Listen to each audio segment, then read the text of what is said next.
The story of what transpired here on Masada in the year 73 AD is worthy of a Hollywood movie. It is the last stand of the Jewish rebels against the Romans here on Masada. Three historical periods on Masada. The first would be the Hasmonean kingdom, that Jewish kingdom who begins to rule the land 143 BC until the Romans arrive 63 BC.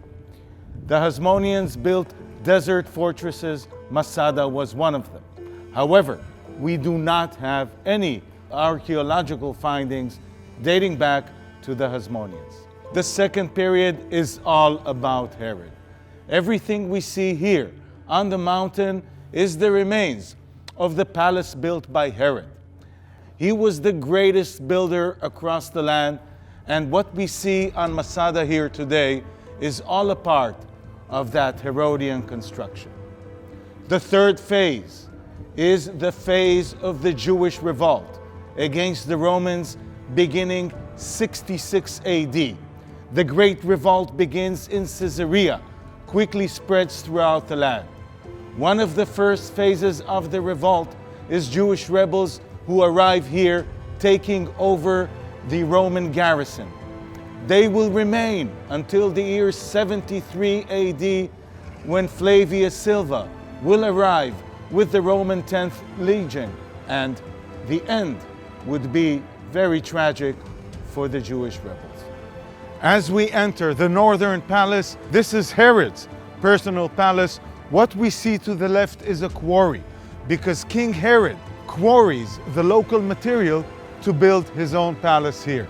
And on the right, what do we see? The commander's residence guarding the entrance to Herod's personal palace. Why does Herod need a fortress here? And the answer is that he is schizophrenic paranoid.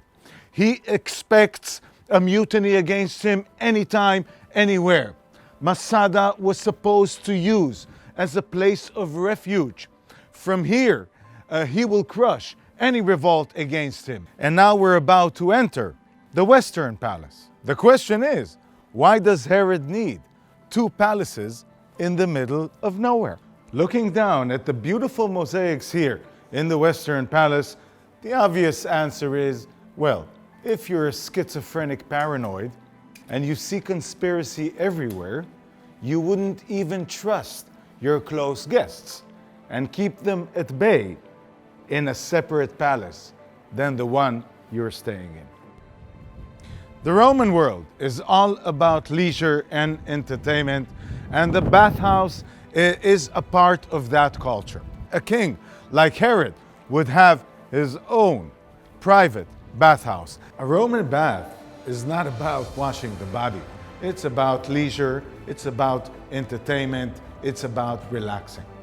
And what would happen is that the first room would be the tepidarium, the lukewarm room, which is the one we are in now. A little more time in the lukewarm room, perhaps another glass of wine, some fruits, and we are ready to go to the main event, which is the warm room known as the caldarium. A testimony to the ingenuity of Roman engineering, we are now in the warm room, the caldarium. Masada is a desert fortress. We are in the desert and water is very scarce in the desert. Herod and his engineers realize that collecting water on the mountain is not enough. So what do? They collect the water that comes from around the mountain. And they conducted inside cisterns, which are dug on the sides of the mountain, just as we see here in the model. One of the main attractions here on Masada is the synagogue. This was not the synagogue at the time of King Herod, but rather this synagogue was built by the rebels. And we could just see how they sit around. And what it tells us is that before the destruction of the Temple of Jerusalem, there were synagogues and there were Torah books. We are now standing at the breaching point, and from here one could sense the drama.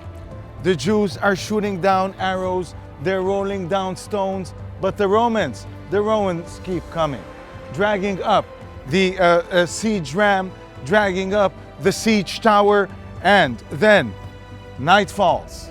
Night falls, everyone retreats back to their camps. The next morning, as Flavius Silva climbs up, there is an eerie silence on the mountain.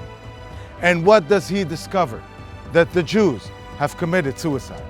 Masada has become a symbol for Israel and Israelis, a symbol of resisting foreign rule at any cost.